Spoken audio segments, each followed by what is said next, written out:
if stories and legends can offer us the key to unravelling the hottest political issues of the day? What would it mean if all the answers to today's burning questions were presented in easy-to-digest narratives and myths? Join us as we examine some of the most fascinating tales, some mythological, some historical, and apply their lessons to understanding the chaos of modern politics.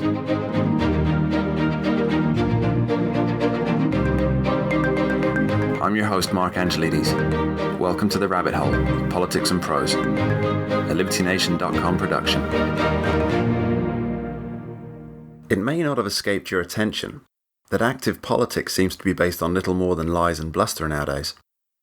We see around us the ever-tightening traps that, so far, have failed to catch their prey. Whether it's the idea that President Trump colluded with the Russian government to win the 2016 election, or the mockery of proceedings that saw now Justice Brett Kavanaugh face one outlandish claim of sexual deviance after another, the whole political charade appears built on lies. But fear not, because as we often discuss on The Rabbit Hole, there really is nothing new under the sun. All this has happened before and will doubtless happen again. Today, I want to talk about, firstly, how lies get built up, how they spiral from a small wind to a destructive force of nature, and secondly, how it is often only those who act from a position of sin that get caught in the crossfire. There's an old saying from the hustlers and con artists: you can't con an honest man. And there's a lot of truth to this. When a grand scheme is perpetrated, it only works because the mark is either A, greedy, B, vengeful, or C, is targeted at someone so supercilious that they hold all others in disdain. Without one of these three vices, there is no leverage which con man or woman can use. This is what has happened with the Russian Collusion narrative. It was launched upon the American people by those who failed to recognize the vices in themselves and assumed that everyone else had the same moral compass that would naturally guide them to rejecting the president and embracing the Democratic Party wholesale, warts and all. It was their own hubris that made them think that people would be fooled without so much as questioning the story, even as it began to fall apart. And what's left in the aftermath? Well, with the Mueller report concluded and no evidence of collusion found, Democrats are clinging to any straws that may, even for a fleeting moment, reinvigorate their disastrous choice. For those of us who didn't bite, who didn't take the bait, it's a pretty position to be in to see these folks who would have stolen power through lies and deceit, trying to explain why their chosen hero failed to find evidence. Sometimes it's good to see those with vices get their comeuppance. And this is what I want to talk to you about today. I want to tell you the story of a liar and a cheat, and how despite all this, and despite the calamity that followed, he emerges a more sympathetic character than the victims from this true historical tale, because those he duped were perfect marks. They craved power, position, status and wealth, and were only too eager to believe even the most outlandish of lies. I think you'll see some similarities with the folks today in the media, so desperate to make their narrative come out on top that they have cost themselves all too dearly. In 1820, a man arrived in London. His Serene Highness Gregor I, Sovereign Prince of the State of Poyais and its dependencies.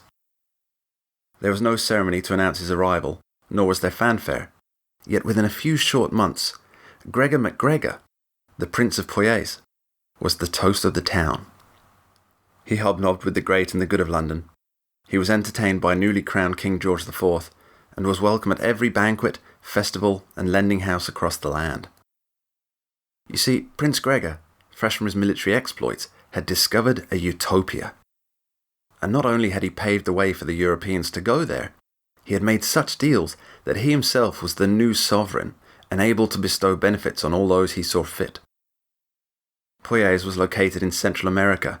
It was friendly to Europeans, had beautiful domed buildings, grand rivers and impressive decorated bridges, a wealth of gold as yet untapped, a standing army, knights, mansions, banks, merchant houses, palaces, parliament, opera houses and even cathedrals, all there, ripe for the picking under their newest monarch, or cazique as he termed it.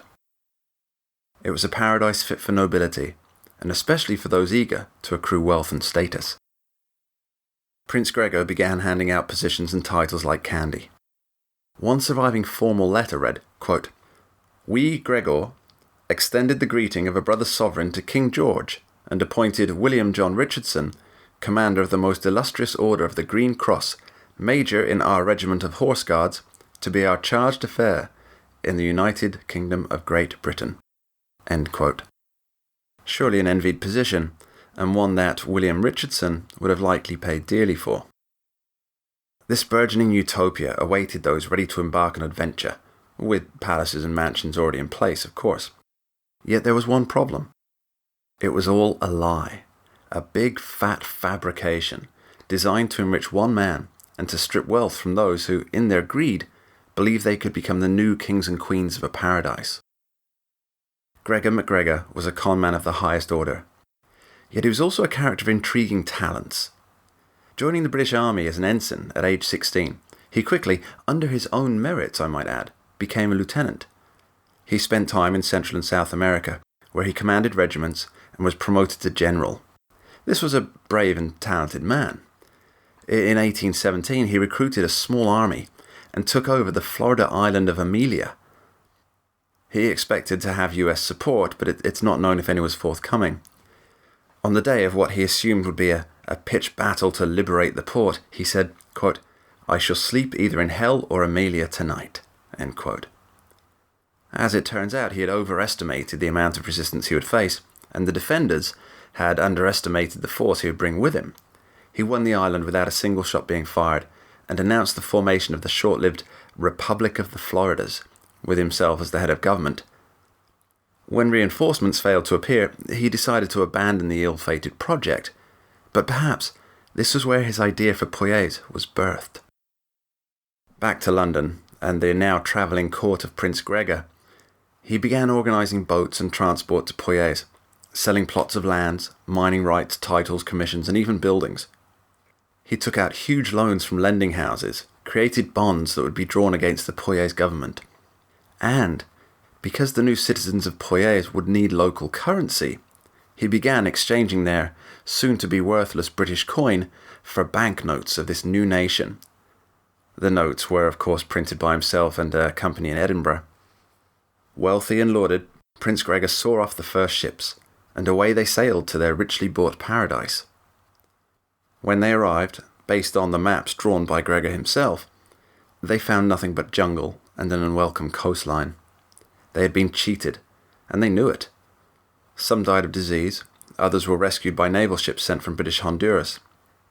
And this should have been the end of the story. Gregor MacGregor found to be a conman and charlatan. Surely it's all over. Here's the thing, and this ties in with what we see today in the Russian Collusion scam. Those who want to be fooled will be. Prince Gregor went on to continue his Poyais scam in France. He sold the same land concessions, the same titles, but this time he was actually arrested when the truth came out. His lawyer argued that Gregor's agent was actually responsible, and as he couldn't be found, wasn't it likely that Gregor himself had been defrauded?